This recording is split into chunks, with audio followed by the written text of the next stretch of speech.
C'est une défaite majeure pour le président Donald Trump. La Chambre des représentants américaine, dirigée par les républicains, n'a pas réussi à obtenir suffisamment de votes pour adopter le projet de loi sur la santé, qui était l'une des promesses de campagne clé du président. À quelques minutes du vote par appel nominal, le président de la Chambre, Paul Ryan, a retiré la mesure qui devait abroger et remplacer la loi sur les soins de santé abordables, communément appelée Obamacare. En toute vraisemblance, les républicains tentent déjà de se regrouper pour rassurer les électeurs inquiets.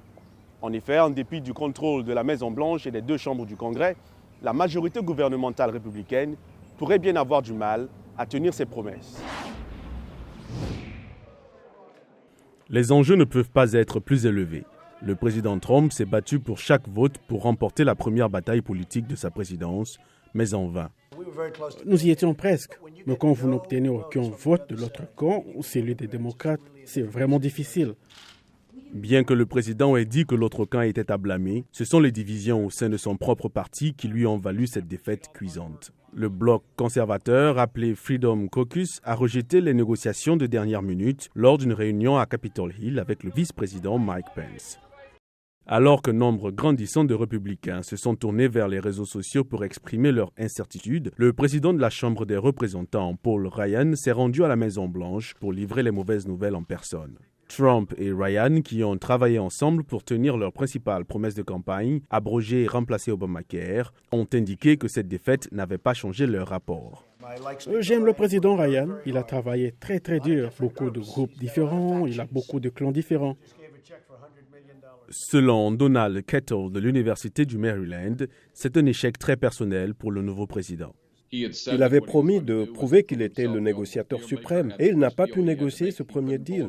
Le président de la Chambre, Paul Ryan, a reconnu l'échec et tenté de minimiser les dégâts pour le président. C'est un jour décevant pour nous. Le président a tout donné dans cet effort. Il a fait tout son possible pour aider les gens à voir l'opportunité offerte par ce projet de loi. Mais Ryan a également dû rassurer les membres de son propre parti. C'est un échec et ça fait mal pour tout le monde, mais il faut se ressaisir maintenant. Même si les républicains ont quitté cette réunion essayant de paraître optimistes au sujet des prochaines étapes du président Trump,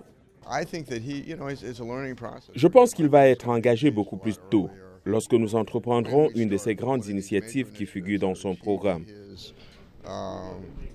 Je pense qu'il va y allouer plus de temps.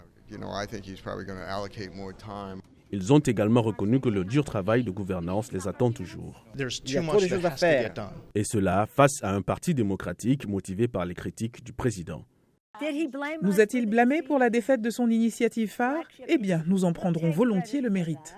La Maison-Blanche a assuré qu'il n'y aura pas de pause dans le programme du président Trump. Au lendemain même du retrait du projet de loi, le président Donald Trump invitait déjà les Américains à tourner les regards ailleurs, vers le ciel. Nous renouvelons notre engagement national envers la mission d'exploration et de découverte de la NASA. Mis à part la reconstruction de l'infrastructure de l'Amérique, il semble peu probable que le président Donald Trump reçoive l'appui du camp démocrate. Donc cela exigera du Parti républicain qu'il soit uni. En tout cas, le président est averti. Cette bataille est pour lui la première de beaucoup d'autres à venir. Arzouma Compaoré, VOA Afrique, Washington.